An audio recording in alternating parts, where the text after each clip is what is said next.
16 octobre 1946, prison de Nuremberg, Allemagne occupée. Alfred Jodl tombe pour la dernière fois, la corde serre son cou mais ne le tue pas immédiatement. Durant de longs 18 minutes, son corps convulse en agonie. 2 ans auparavant, il était l'un des hommes les plus puissants de l'Allemagne nazie. Le cerveau stratégique, aux côtés d'Hitler, responsable de campagnes qui tuèrent des millions, signa des autorisations d'extermination, planifia des guerres d'agression, n'hésita jamais à exécuter des ordres criminels.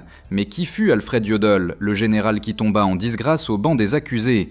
Pourquoi son exécution fut-elle si brutale? Et que dit-il quelques moments avant de mourir? Restez jusqu'à la fin pour connaître les dernières paroles de l'homme qui aida à transformer le monde en ruine et qui emporta avec lui jusqu'au dernier souffle la loyauté envers un empire d'horreur. Avant de commencer, nous sommes en route vers l'objectif d'1 million d'abonnés. Cela semble lointain, mais avec votre aide, nous pouvons y arriver. Abonnez-vous maintenant, laissez votre like et faites partie de cette histoire. Le passé d'Alfred Jodl. Premières années. Alfred Jodl n'est pas né comme le monstre qu'il allait devenir.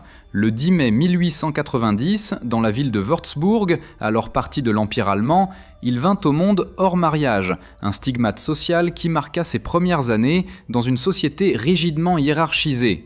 Son père, officier de l'armée bavaroise, ne put se marier immédiatement avec Thérèse, mère d'Alfred, fille de paysan considérée socialement inadéquate pour un militaire. Ce n'est qu'en 1899, après la retraite, que le couple officialisa l'union et Alfred put utiliser le nom de famille qui deviendrait synonyme d'obéissance et de destruction. Jodl grandit aux côtés de son frère Ferdinand, qui suivrait également une carrière militaire, tandis que son oncle Friedrich Jodl était un philosophe défenseur de l'éthique, une ironie amère face à l'avenir d'Alfred.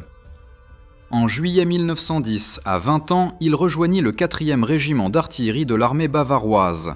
Il démontrait discipline et talent stratégique, intégrant l'école militaire à Munich en 1911 et étant promu lieutenant en 1912. En septembre 1913, il épousa la comtesse Irma von Bullion. Le mariage dura des décennies, mais n'eut pas d'enfant, un détail qui, rétrospectivement, épargna peut-être le monde.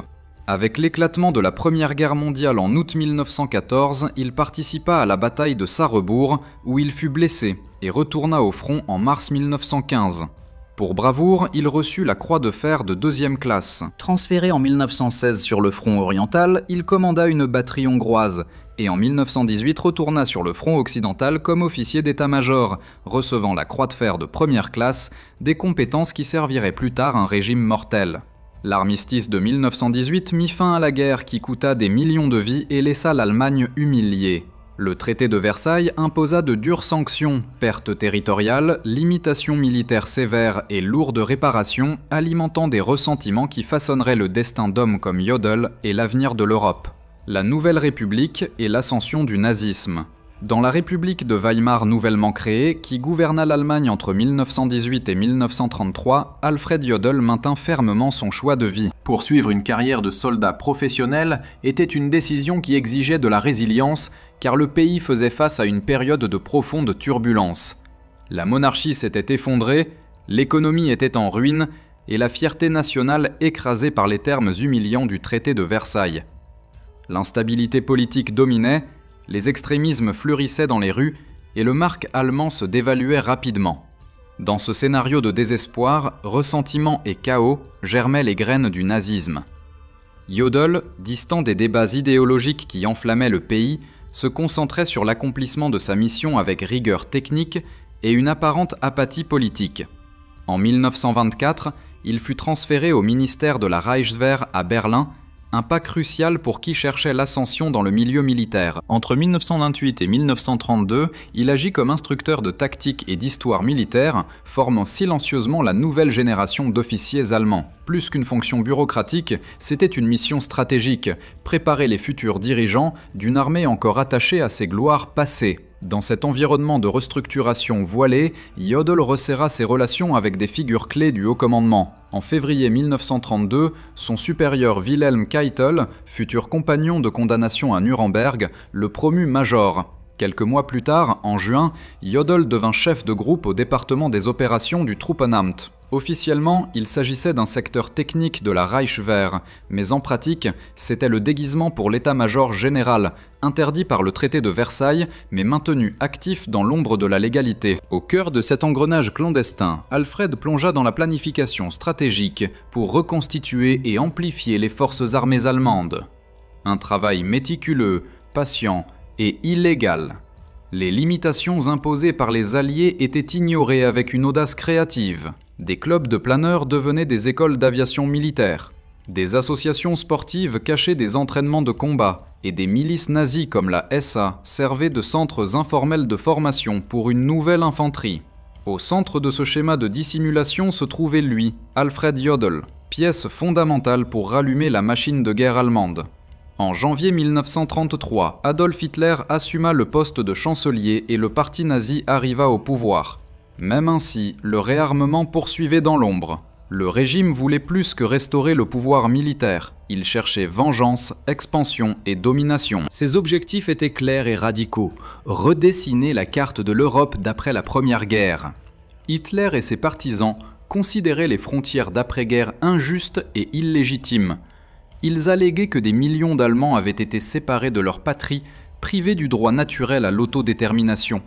Le but était d'unir tous les germaniques sous un seul État, le Grand Reich, et de conquérir le Lebensraum, l'espace vital à l'Est européen, où les populations locales seraient subjuguées ou exterminées pour ouvrir la voie à l'Empire arien.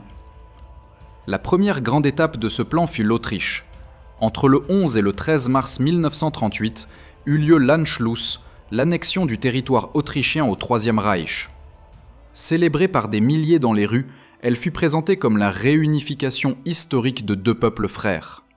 Pour beaucoup d'Autrichiens, spécialement les nazis locaux, Vienne et Berlin devinrent indistinctes. Hitler, né sur sol autrichien, retournait triomphant comme chef suprême du nouvel ordre.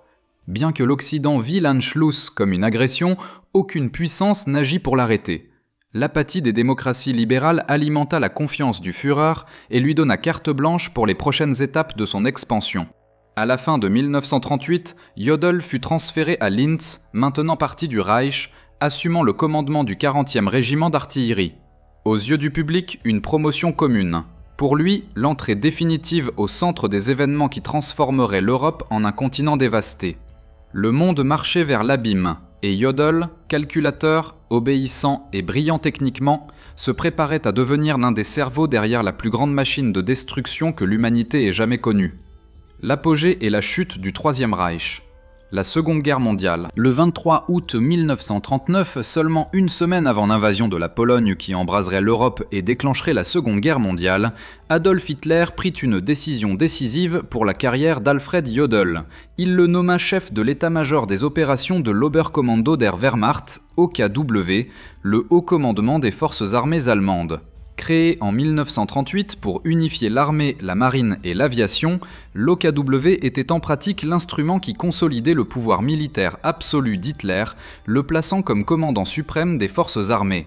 Au sommet de la hiérarchie se trouvait Wilhelm Keitel, ministre de la guerre et subordonné fidèle du Führer, et juste en dessous, Jodl, responsable de la planification stratégique et de l'exécution des opérations militaires. La guerre commença le 1er septembre avec l'invasion de la Pologne, campagne rapide et brutale qui se termina en octobre avec le pays divisé entre l'Allemagne et l'Union soviétique. Jodl coordonnait les opérations qui transformaient les ordres du haut commandement en actions concrètes, donnant vie à la machine de guerre nazie. Son premier grand test vint avec l'opération Weserübung de 1940, l'invasion simultanée du Danemark et de la Norvège. Le Danemark tomba en moins de 6 heures, tandis que la Norvège résista 2 mois jusqu'à succomber en juin. L'objectif stratégique était de garantir des bases navales contre les Britanniques et l'accès aux minerais suédois, vital pour l'industrie de guerre allemande. Reconnaissant son importance, Hitler promut Jodl directement au grade de général après la chute de la France en 1940. Un bond qui montrait la valeur qu'il avait pour le régime, mais le plus grand défi était encore à venir. Dans les mois suivants, Jodl commença à planifier l'opération Barbarossa, l'invasion de l'Union soviétique, une campagne gigantesque et risquée, affrontant un territoire immense, des ressources limitées et le rigoureux hiver russe. Cependant, pour Hitler et Jodl, ce n'était pas seulement une guerre conventionnelle. L'invasion soviétique avait un objectif sombre et génocidaire, l'extermination systématique de millions de civils et la transformation de l'Est européen en espace vital pour le Reich. Alfred n'était pas seulement un stratège militaire, il allait devenir l'un des architectes d'une tuerie sans précédent. Le 6 juin 1941, il signa l'infâme Ordre des commissaires. Dans ce document, les soldats cessaient d'être simplement des combattants, ils devenaient des exécuteurs sommaires d'une politique d'extermination. L'ordre instruisait que tout commissaire politique soviétique capturé, que ce soit pendant le combat ou même sous reddition, devait être exécuté immédiatement, sans jugement, sans pitié. Les commissaires étaient des représentants directs du Parti communiste auprès des troupes soviétiques, responsables de maintenir la discipline idéologique dans les rangs de l'armée rouge. Mais pour les nazis, ils n'étaient pas des combattants, mais des ennemis politiques, une menace idéologique à éliminer. Le 22 juin 1941, à l'aube d'un dimanche, débuta l'opération Barbarossa. Des milliers de chars, canons et avions traversèrent la frontière entre le Reich et l'Union soviétique, rompant le pacte germano-soviétique et inaugurant le front le plus sanglant de la guerre. Ce qui suivit fut une tuerie sans précédent dans l'histoire moderne. La Wehrmacht, avec le soutien des SS, exécutait non seulement des commissaires, mais aussi des centaines de milliers de prisonniers de guerre soviétiques, traités comme partie de la menace bolchevique qui devait être éradiquée. Beaucoup mouraient par fusillade, d'autres par faim ou exposition. Les camps de prisonniers devinrent des cimetières à ciel ouvert. L'ordre des commissaires fut officiellement révoqué en mai 1942, non par repentir, mais par calcul. L'exécution systématique des commissaires commença à générer une forte résistance dans les troupes soviétiques, qui préféraient mourir en combattant plutôt que d'être exécutés après reddition. Pour les commandants de terrain allemands, la politique devint contre-productive.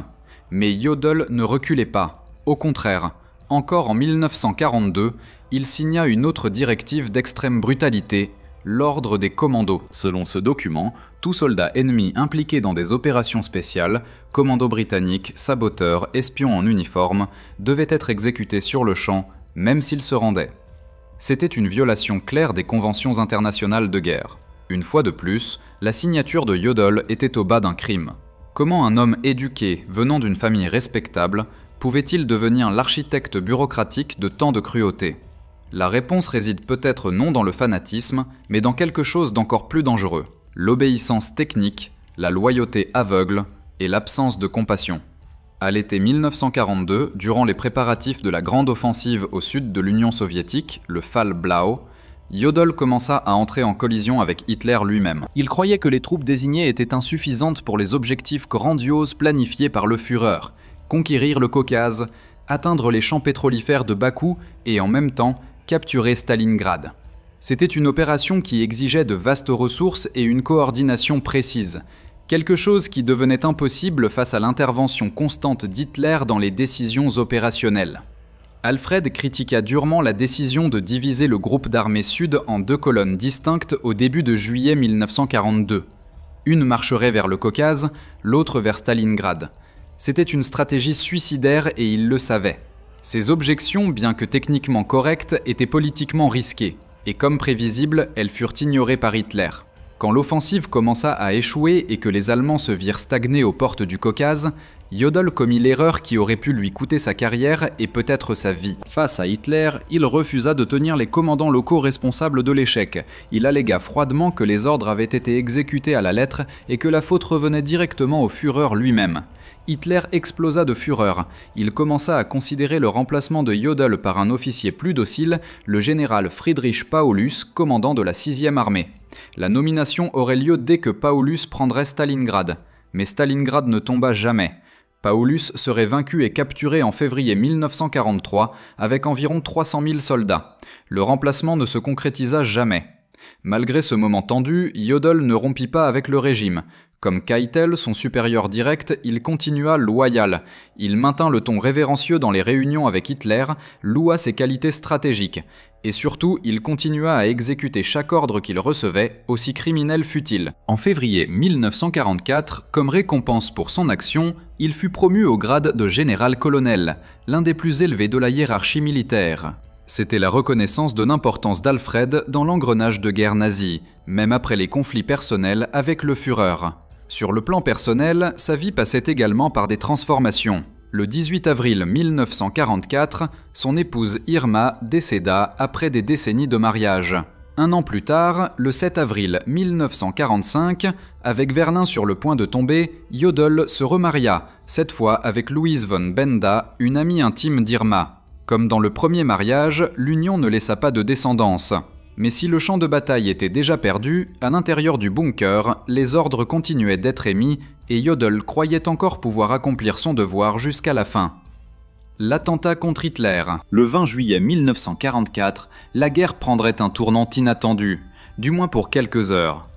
Klaus von Stauffenberg, un officier aristocrate et gravement blessé au combat, dirigea une conspiration qui prétendait assassiner Hitler et prendre le contrôle du Reich. Le plan culmina dans la détonation d'une bombe placée sous la table de réunion au quartier général, connu comme Wolfschanze, le repère du loup en Prusse orientale. Alfred Jodl était là. Assis à la table, à quelques mètres du dictateur, il participa à la réunion qui faillit changer le cours de l'histoire. L'explosion fut dévastatrice. La salle fut réduite en ruines. Certains officiers moururent sur le coup. Mais Hitler survécut avec des blessures légères. Jodl échappa également, blessé mais vivant. Son visage fut coupé par des éclats et son audition fut partiellement compromise. Mais contrairement à beaucoup, il retournerait rapidement au service actif. Il y avait encore des ordres à exécuter. Dans les jours qui suivirent l'attentat, le régime déclencha une vague de répression brutale. Hitler, saisi par la paranoïa et la rage, ordonna une chasse implacable aux conspirateurs. L'appareil de sécurité nazi fut activé à pleine puissance. Arrestations massives, tortures, dénonciations et enquêtes balayèrent le pays. Il n'y avait pas de place pour la compassion.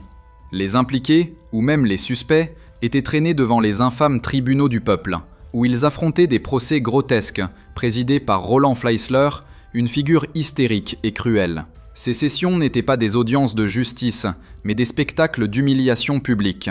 Beaucoup d'accusés utilisaient ces quelques minutes pour dénoncer le régime devant les caméras, ce qui conduisit, ironiquement, la haute direction nazie à mettre fin aux procès filmés.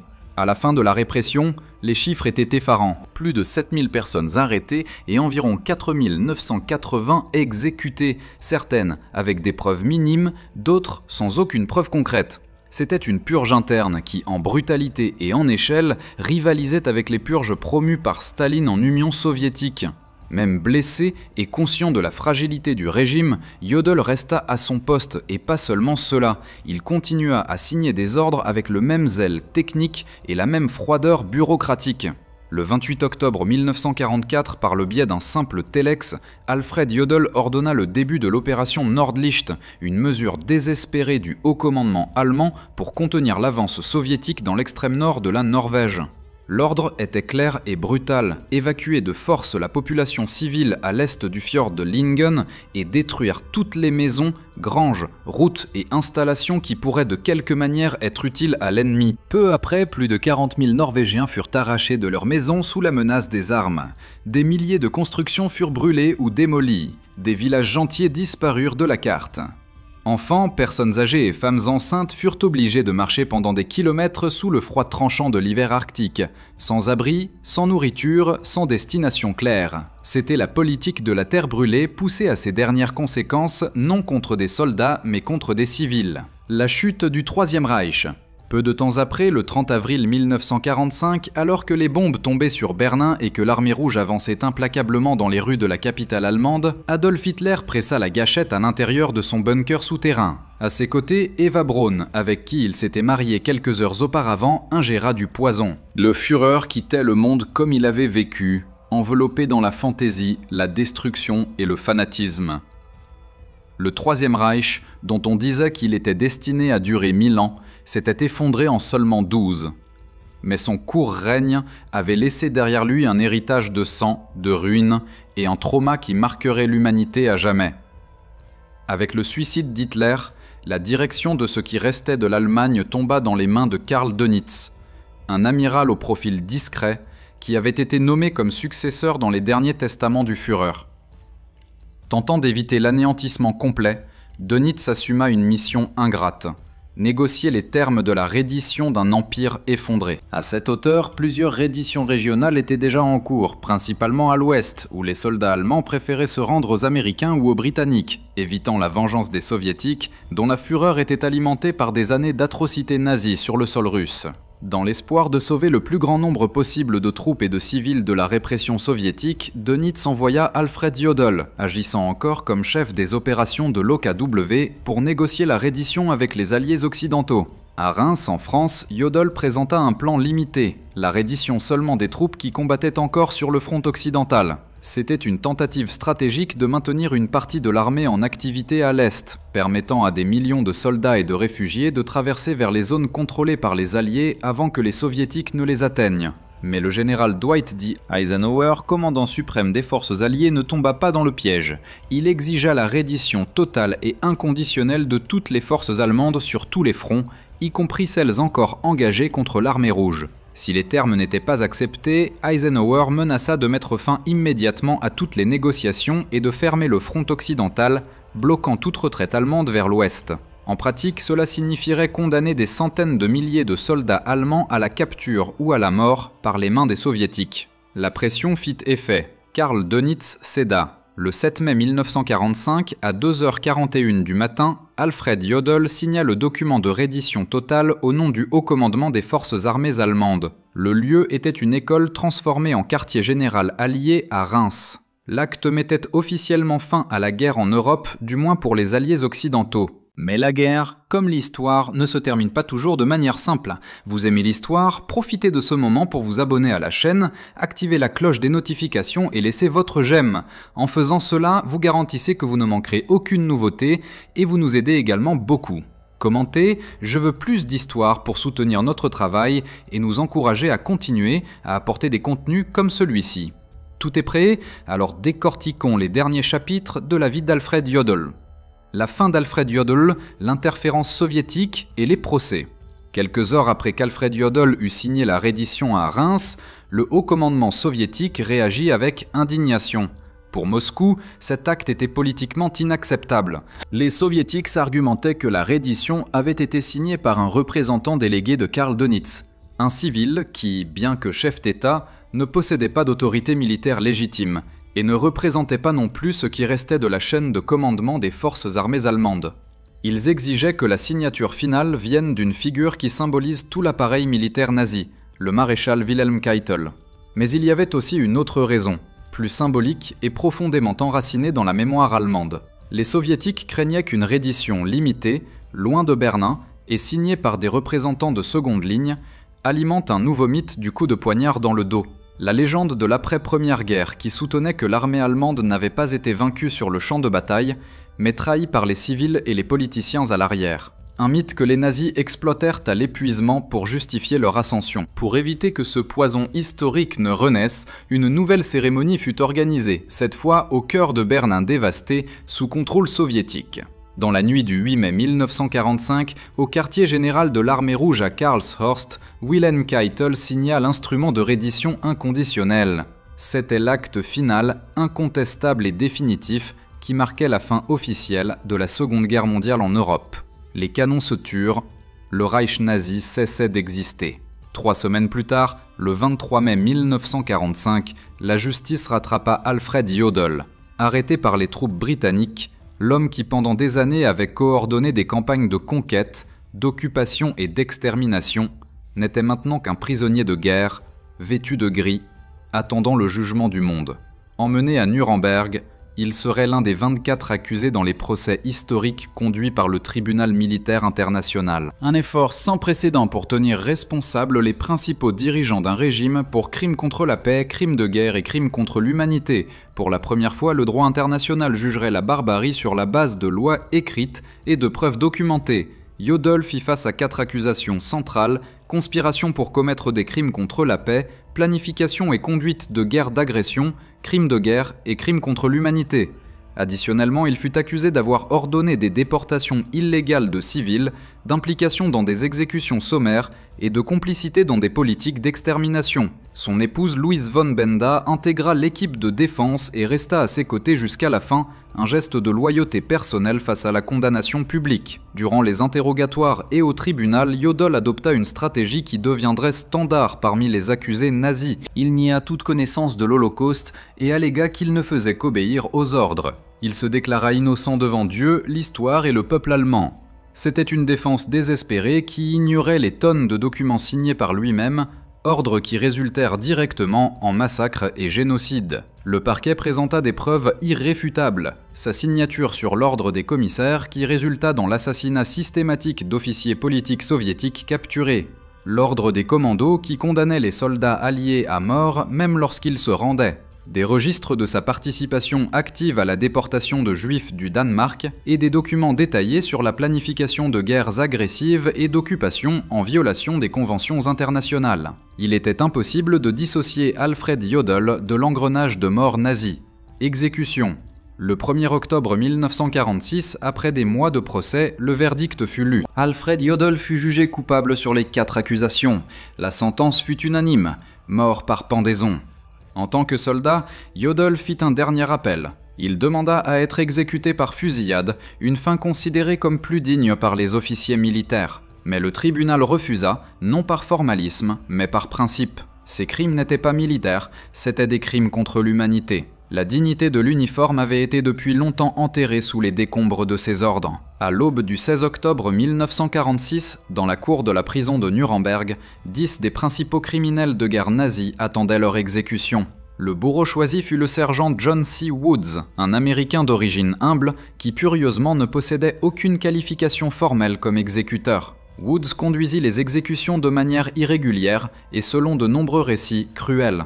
Il calcula mal les hauteurs des chutes et n'ajusta pas adéquatement les cordes. En conséquence, les pendus ne moururent pas par rupture du cou, comme le protocole le prévoyait, mais par strangulation lente et douloureuse. Leurs jambes se débattaient dans l'air, leurs visages s'assombrissaient et la vie les abandonnait lentement dans des minutes d'agonie silencieuse.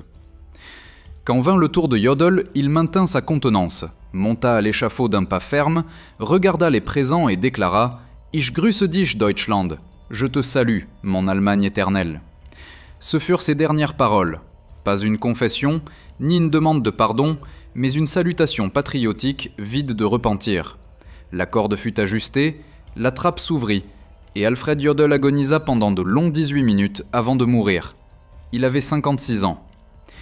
Son corps, comme ceux des autres exécutés, fut incinéré, et ses cendres jetées dans la rivière Isar. Sans tombe, sans cérémonie, sans place dans la mémoire officielle, c'était la fin non seulement d'un homme, mais d'un symbole, d'une bureaucratie efficace, sans âme, qui conduisit le monde au bord de l'abîme.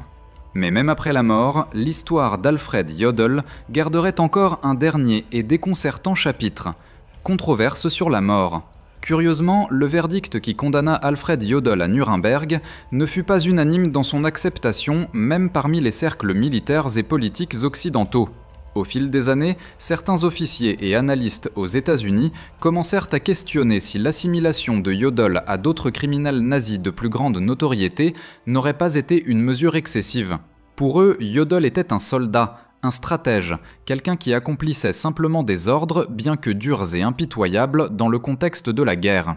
Cette vision gagna en force et finit par influencer des développements juridiques surprenants. Le 28 février 1953, la Cour de dénazification de Munich rendit une décision historique. Elle acquitta Alfred Jodl à titre posthume des principales accusations qui lui avaient été imputées à Nuremberg. Le jugement original fut contesté et considéré par certains, y compris par le coprésident français du tribunal de Nuremberg, comme une erreur juridique et morale. Comme conséquence pratique de cet acquittement, les propriétés de Jodl, qui avaient été confisquées après sa condamnation et exécution en 1946, furent rendues à sa veuve, Louise von Benda. Quelques mois plus tard, le 3 septembre 1953, le ministère de la Libération politique de Bavière révoqua officiellement le jugement de Nuremberg contre lui, avec le soutien de plusieurs officiers alliés occidentaux qui œuvraient à la reconstruction de l'Allemagne d'après-guerre. Officiellement, Jodl fut innocenté des 4 principaux crimes pour lesquels il avait été condamné. Un exploit inédit qui choqua beaucoup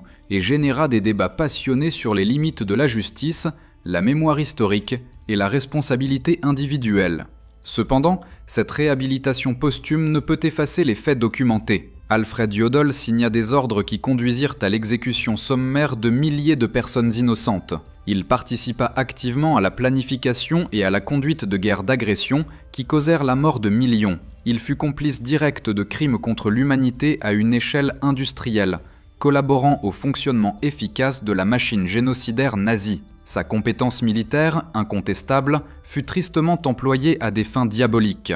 Sa loyauté, admirable du point de vue strictement militaire, fut canalisée pour soutenir un régime d'extermination et de terreur. Sa mort brutale, bien que cruelle, fut la conséquence directe des choix qu'il fit et des ordres qu'il signa. La trajectoire d'Alfred Jodl soulève des questions profondes et toujours actuelles sur la responsabilité morale et légale dans les régimes totalitaires. Jusqu'à quel point un militaire peut-il réellement alléguer qu'il ne faisait que suivre des ordres? Où traçons-nous la limite entre l'obligation professionnelle et la complicité consciente dans les atrocités? Comment éviter que la discipline et la hiérarchie servent à couvrir le mal? Jodl n'était pas un sadique comme certains des nazis les plus fanatiques. Il n'avait pas en lui le profil du bourreau explicite. Il était plutôt un soldat professionnel qui permit que son habileté stratégique soit corrompue par des objectifs monstrueux. Peut-être cela le rend-il encore plus dangereux, car cela nous montre comment des individus apparemment ordinaires, guidés par la logique, la discipline et l'obéissance, peuvent être convertis en instruments efficaces d'un mal inimaginable. Alors, qu'avez-vous pensé de la vidéo d'aujourd'hui? Quelle est votre opinion sur l'exécution d'Alfred Jodl? Y a-t-il un thème ou une histoire que vous aimeriez voir dans les prochaines productions? Laissez-nous un commentaire. Merci beaucoup d'avoir regardé jusqu'à la fin, profitez-en pour vous abonner à la chaîne, laissez votre like et vérifiez si la cloche des notifications est activée, ainsi vous ne manquerez aucune nouveauté. Et ne partez pas, il y a une vidéo qui apparaît là sur votre écran maintenant avec un contenu incroyable que vous allez certainement aimer.